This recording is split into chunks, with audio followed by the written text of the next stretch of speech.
Thank you for joining us, Gordon. Thank you. Glad to be here.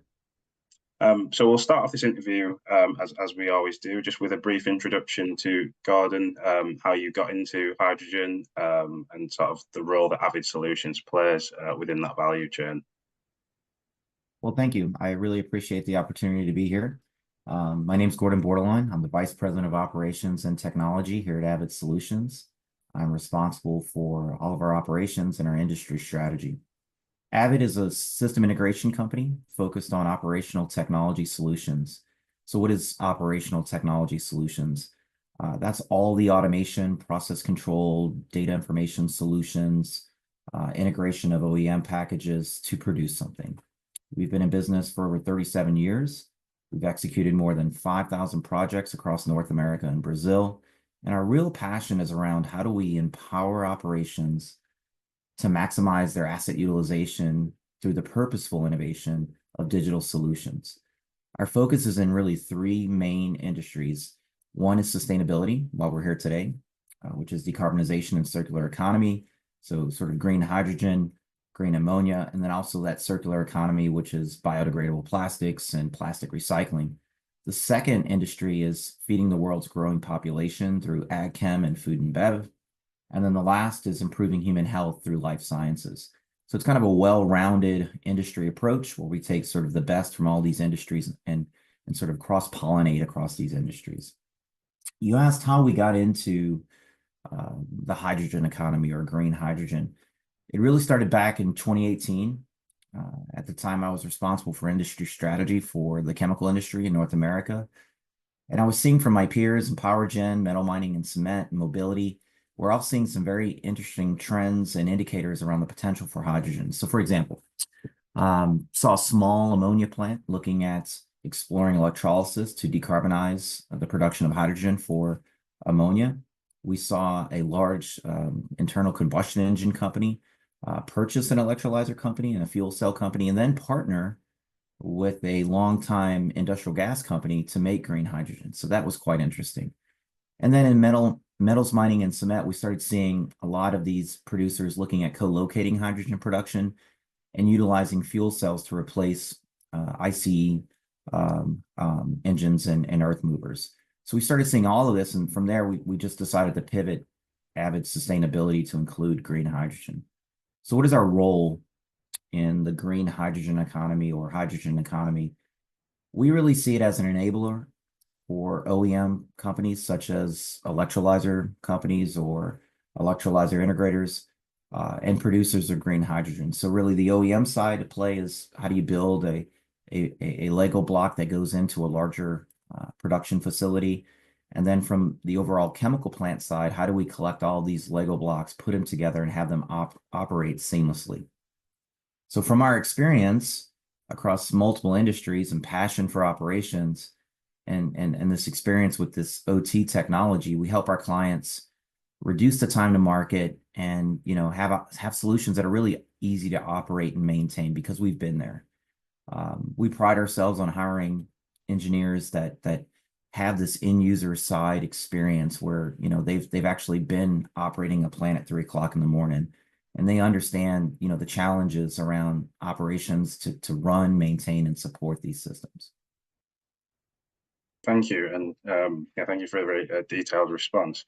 I suppose, obviously, as you joined, you spoke on one of the panels and hopefully met a large handful of delegates at the event. What challenges do you see in the market, and potentially were there some new challenges that came to light at World Electrolysis North America? Yeah, by the way, it was a great show. We got to meet a lot of folks and participation on the panel. There's a lot of great discussions. Obviously, the real big theme there is, how do these projects get off the ground? How do they secure funding? How do they get around the permitting and the government regulations?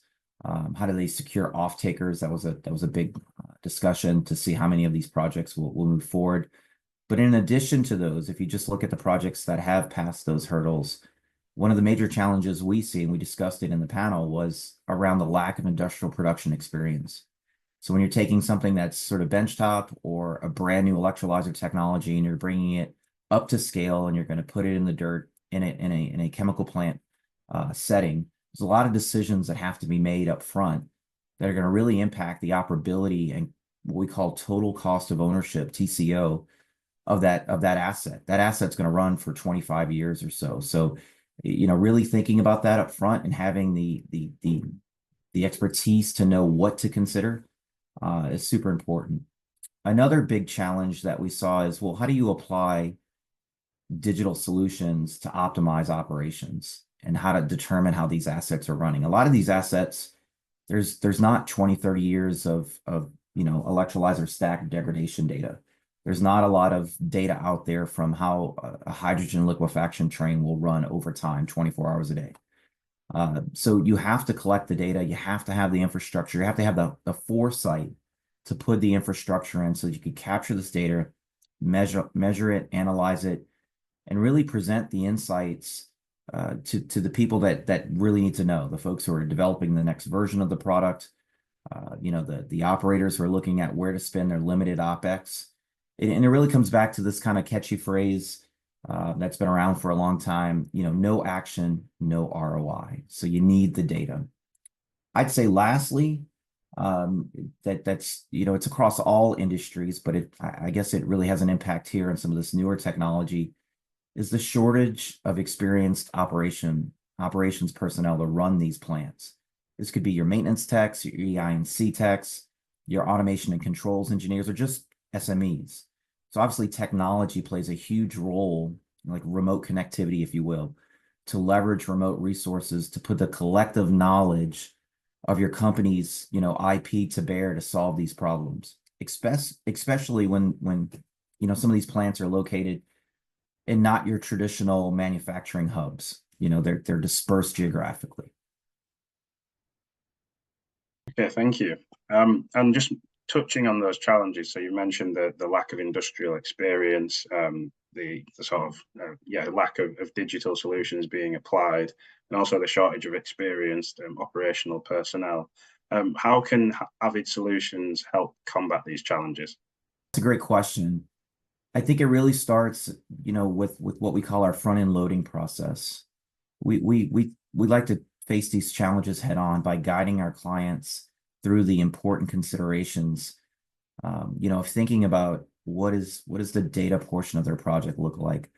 How do we make sure that these assets are going to operate safely? How are we going to make sure that these assets, using the right technologies, can be easy to support and maintain, and that they can log in and securely and see how these assets are performing? So we spend a lot of time up front with these FEL / feed studies to help our clients really properly scope their solutions.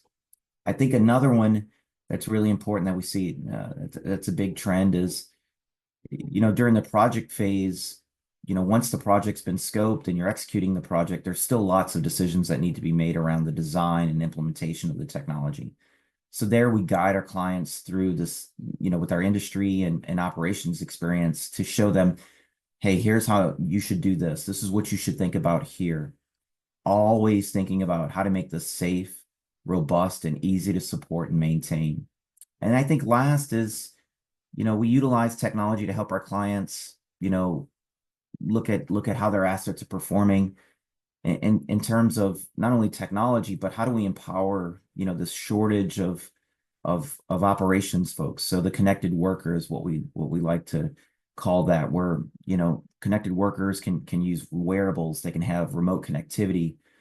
We have a program around our electrolyzer managed service program where we help, companies that are not in a geographic region staff aug with resources that understand how their assets are going to run in the field.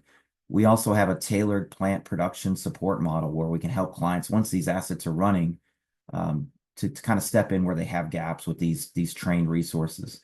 We really pride ourselves on really being easy to work with and agile to meet the unique needs of our clients, understanding that, each client has a different business objective. They have a different, spot on where they are in their product journey and where they are in their go-to-market strategy. So that's really our focus on how we help our clients.